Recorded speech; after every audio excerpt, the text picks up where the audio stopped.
Hello दोस्तों, मैं स्वागत करता हूं आपका एमसीक्यू जंक्शन पे। मैं आपका इंग्लिश का एजुकेटर लेके आया हूं आज इंग्लिश की एक प्यारी सी क्लास। इंग्लिश में आज हमारा टॉपिक होगा प्रीपोजिशन। जो हमारा फर्स्ट चैप्टर है क्या है? प्रीपोजिशन। तो चलिए शुरू करते हैं। प्रीपोजिशन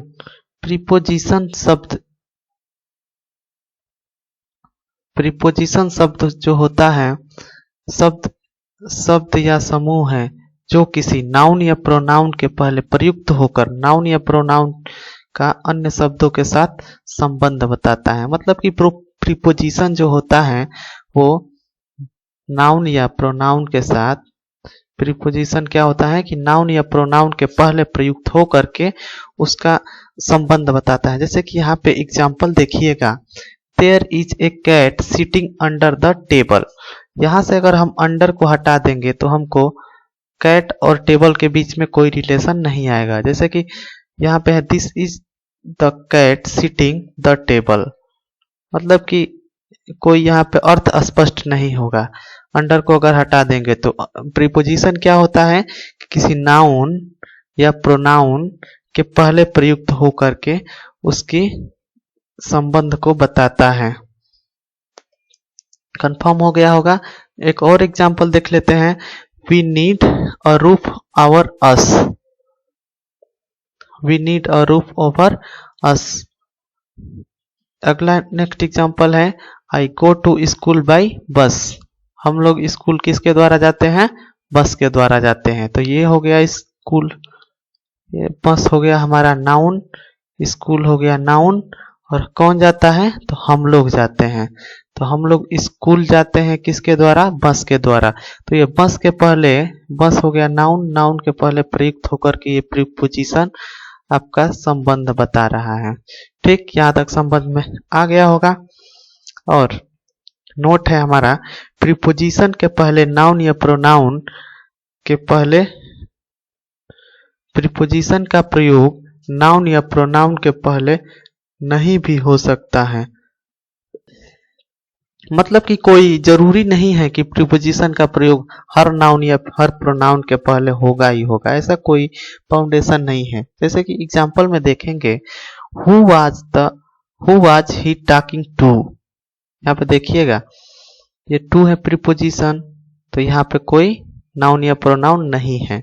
मतलब कि कोई जरूरी नहीं है कि प्रीपोजिशन आ गया तो हमारा नाउन या प्रोनाउन यहाँ पे होगा ही होगा, ऐसा कोई जरूरी बात नहीं होती है। अब ये दूसरा एग्जांपल होता है, he does not have a pen to write with. क्या है? ये प्रीपोजिशन है। और क्या ये हमारा इसके साथ नाउन नहीं है, ना ही प्रोनाउन है। तो कोई जरूरी नहीं होता है कि प्रीपोजिशन है तो इसके बाद नाउन या प्रोनाउन ही होगा। अब हम लोग देख लेते हैं कुछ हमारे महत्वपूर्ण प्रीपोजिशन कौन कौन से हैं। तो देखेंगे अमोंग और बिटवीन। अमोंग, बिटवीन, मतलब कि बिटवीन मतलब कि होता है दो लोगों के बीच, और अमोंग ये भी होता है कि अमोंग का प्रयोग भी दो से अधिक, मतलब कि इसका अर्थ दोनों का एक ही होगा कि दोनों के बीच में कुछ डिस्ट्रीब्यूट करने के लिए, ऐसे वगैरह के लिए होता है। तो ये अमोंग हो गया और ये हो गया बिटवीन। दोनों का यूज आप लोग देख लिए होंगे।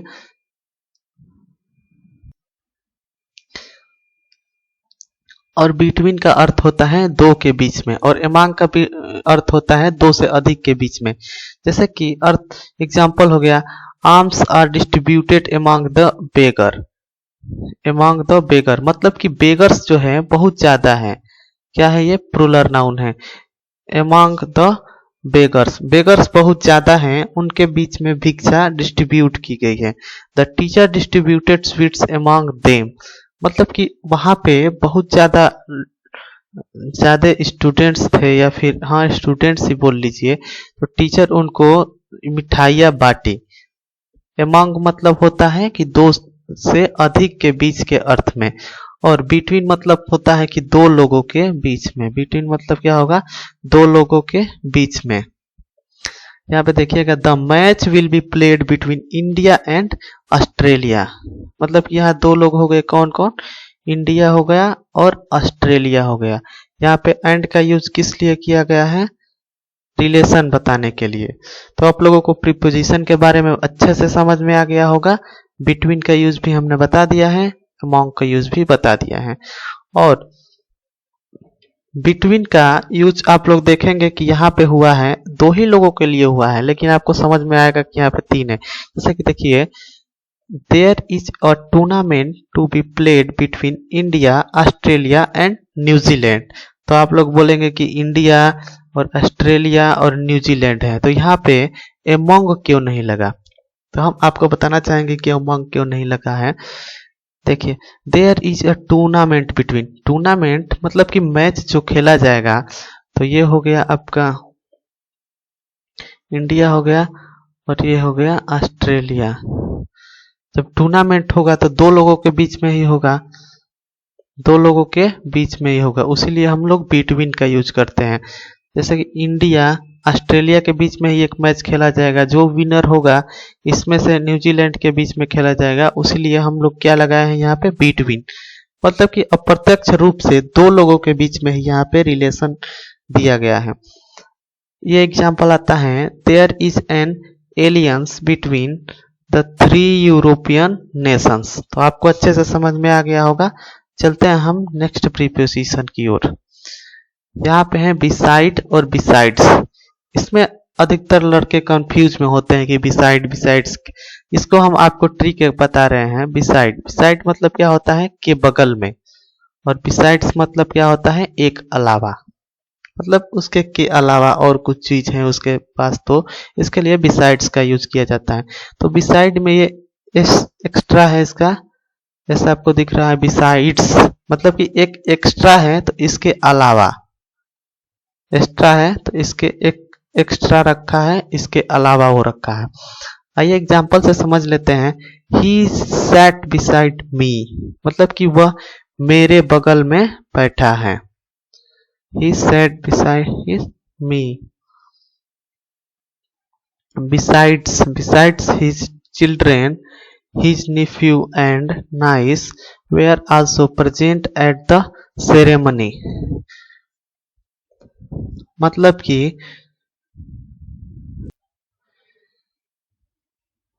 इसका अर्थ हो जाएगा कि उसके बच्चे के अलावा उसका भतीजा और भतीजी भी उस सेरेमनी में प्रेजेंट थे। मतलब कि बिसाइड्स के अलावा, बिसाइड्स मतलब क्या हो जाएगा? के अलावा, और बिसाइड के मतलब के बगल में। अब थर्ड नंबर पे आता है फॉर और सिंस।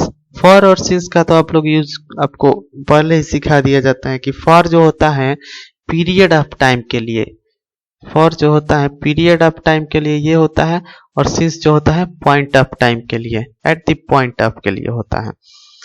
फॉर जैसे कि इसका कोई निश्चित नहीं समय होता है। जब अवधि का उल्लेख परफेक्ट कंटिन्यूअस टेंस में हो तो उसके लिए फॉर का यूज किया जाता है। जैसे कि I have eaten nothing for a long time, मतलब कि कोई टाइम का निश्चित नहीं है, फॉर ए लॉन्ग टाइम किया है। यही अगर होता है कोई निश्चित होता है, जैसे कि 2000 या फिर मंडे, या फिर जैसे कि कोई डेट दे देगा जैसे कि 17 मई वगैरह, तो इसमें क्या लगाते हैं? हम सिंस लगाते हैं। और फॉर जैसे कि जो फिक्स नहीं होता है, फॉर 10 ईयर, फॉर 10 डेज, ऐसे करके रहेगा, तो हम लोग क्या यूज करते हैं? फॉर का। तो नेक्स्ट एग्जांपल है she has been living here for 10 year. अब सिंस का यूज देख लेते हैं। तो सिंस मतलब क्या होता है? सिंस का पॉइंट ऑफ टाइम के लिए यूज किया जाता है। I have been seen him, I have sorry I have not seen him since 2009। तो 2009 हमारा पॉइंट ऑफ टाइम है, ये कोई पॉइंट है, इसके लिए हम क्या यूज करेंगे? सिंस का यूज करेंगे। सिंस का उपयोग चूंकि क्योंकि के अर्थ में भी होता है। इसका अर्थ चूंकि और क्योंकि के अर्थ में भी होता है। Since he drove, since he drove recklessly he met with an accident। मतलब कि वो ठीक से ड्राइव नहीं किया तो वो एक्सीडेंट उसका हो गया। मेट एन एक्सीडेंट मतलब कि यहाँ पे चूंकि, चूंकि इसका अर्थ दे रहा है या फिर क्योंकि अर्थ दे रहा है। आपको समझ में आ गया होगा। ये वाला जो होता है ये एग्जाम में बहुत बार पूछा जाता है, बिसाइड और बिसाइड्स। इसको खास तौर से आप लोग ध्यान रखिएगा। अब हम लोग अंतर जान लेते हैं सिंस और एक्रॉस और थ्रो का। एक्रॉस थ्रो का अंतर जान लेते हैं। तो एक्रॉस मतलब कि होता है जैसे कि ये रोड हो गया, रोड। तो रोड को क्रॉस करके कोई चीज जा रही है तो क्या यहाँ पे लगाएंगे एक क्रॉस। ये 2D में होता है, 2D 2D में क्रॉस करके जा रही है तो ये लगाएंगे। और यही अगर 3D में हमारा इस तरह से कोई पाइप है, पाइप से कुछ क्रॉस करके ऐसे जा रहा है तो ये एक थ्रो लगाएंगे। तो यहाँ पे देख लेते हैं एक्रॉस। एक्रॉस मतलब होता है एक तरफ से दूसरी तरफ, मतलब कि ये एक तरफ से दूसरी तरफ गया तो एक्रॉस लगा।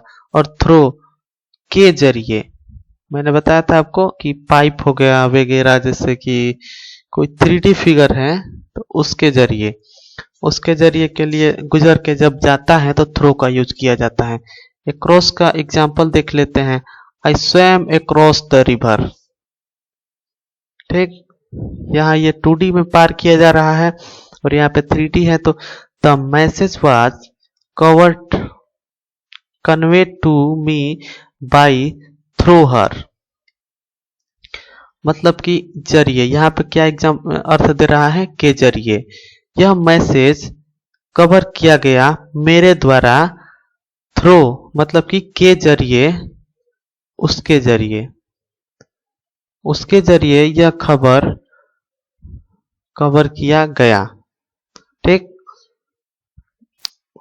अब नेक्स्ट एग्जांपल आता है the train passed through the tunnel, मतलब कि आप लोग कोई सुरंग देखे होंगे। सुरंग ये है, यहाँ से ट्रेन जाती है और यहाँ से पार करती है तो ये टनल हो गया। तो इसके द्वारा पार करती है, वहां से क्या लगाएंगे आप लोग प्रीपोजिशन थ्रो लगाएंगे। अब नेक्स्ट आता है ऑन और अपान। ऑन और अपान ये समझिए। ऑन, ऑन, ऑन का अर्थ होता है मतलब कि ये हो गया यहाँ पे ऊपर। ऑन मतलब पर, एक दूसरे को स्पर्श करते हुए, एकदम ये जो सरफेस है, एक सरफेस हो गया ये, इस पे कोई कुछ रखा हुआ है तो ऑन लगाएंगे कब, जबकि पूरा ये सरफेस इसको छूता है। तो जहां पे टच करेगा कोई भी गैप नहीं होगा, वहां पे ऑन, ऑन का यूज करते हैं। जिसका एग्जांपल हो जाएगा the book is on the table, मतलब कि यहाँ पे बुक रखा है तो ऑन द टेबल रखेंगे।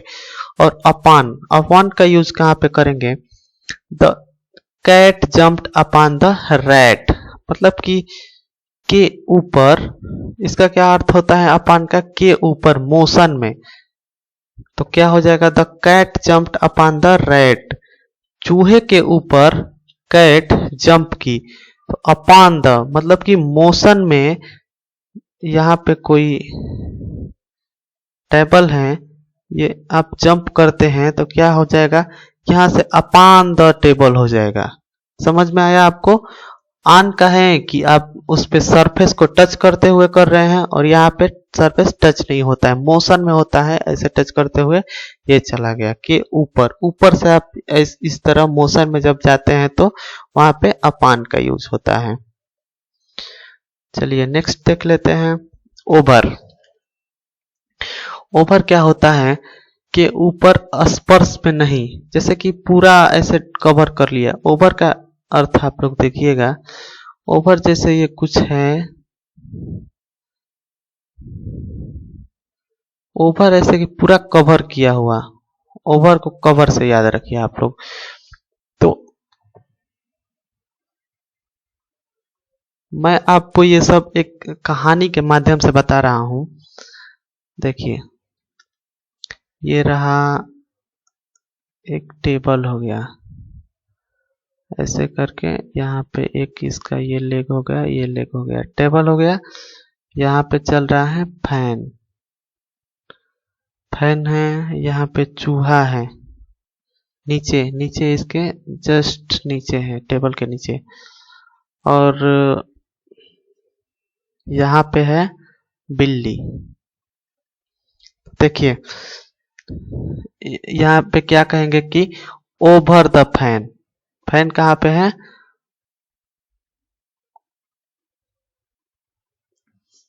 ओवर द टेबल, मतलब कि इसको वर्टिकली पोजीशन बताने के लिए किया जाता है। एकदम आपके हेड के ऊपर होगा तो over the table, fan is over the table, ऊपर है इसके। और अंडर, मतलब कि ये माउस कहाँ पे है? Under the table. बिल्ली कहाँ पे है? तो आपको समझ में आ गया होगा, वर्टिकली पोजीशन बताने के लिए किया जाता है। ओवर का मतलब कि एकदम आपके सर के ऊपर, पूरा एकदम स्ट्रेट करके है। और अंडर है इसके नीचे है, जस्ट कवर किया हुआ है टोटल, उसको कहेंगे under the table. In, in का यूज, इसका एग्जांपल देख लेते हैं ओवर वाला। There is a fan over your head, मतलब कि कहाँ पे है? आप यहाँ पे बैठे हैं, फैन है आपके हेड के ऊपर। तो ये समझ में आ गया होगा, एकदम पूरा आपके सर के ऊपर बीचों बीच। और a cat is sitting under the table, तो यहाँ हमने माउस बनाया था तो इसको कैट आप मान लीजिए, तो इसके लिए अंडर का यूज किया जाता है। आपको ये भी समझ में आ गया होगा। अब चलिए हम लोग इन और इनटू के यूज पढ़ लेते हैं। इन, इन का सिंपल आप लोग इन तो पढ़े होंगे, ज्यादा आपको पता होगा। इन मतलब कि अंदर ऐसे करके होता है। इन, इन मतलब कि मे के अर्थ में। इनटू आप लोग समझिए, इनटू का समझ, आप जैसे ये एक रूम है, आ रहे हैं मोशन में अगर होंगे तो इनटू लगेगा। इनटू का मतलब होता है मोशन में, अंदर आता हुआ। यहाँ तक आपको समझ में आ गया होगा इनटू का अर्थ क्या होता है, मोशन में। देखिए ये मोशन में अंदर आ रहा है। इनटू का अर्थ के अंदर आता हुआ मोशन में यूज किया जाता है। जैसे कि the boy jumped into the river, तो बॉय रिवर में ऐसे जंप कर रहा है, मोशन में कर रहा है। इंटर के साथ इनटू का यूज नहीं किया जाता है, क्योंकि हमारा जो है इंटर ही, इंटर का अर्थ ही होता है गति की अवस्था में अंदर आता हुआ। तो इनटू का भी वही अर्थ हो जाएगा, तो यहाँ पे हमारा सुपरफ्लुअस हो जाएगा, इसीलिए हम लोग यूज नहीं किया करते हैं। ठीक है, यहाँ तक आपको तो समझ में आ गया होगा। ओवर है, इन और इनटू का यूज आपको समझ में आ ही गया होगा।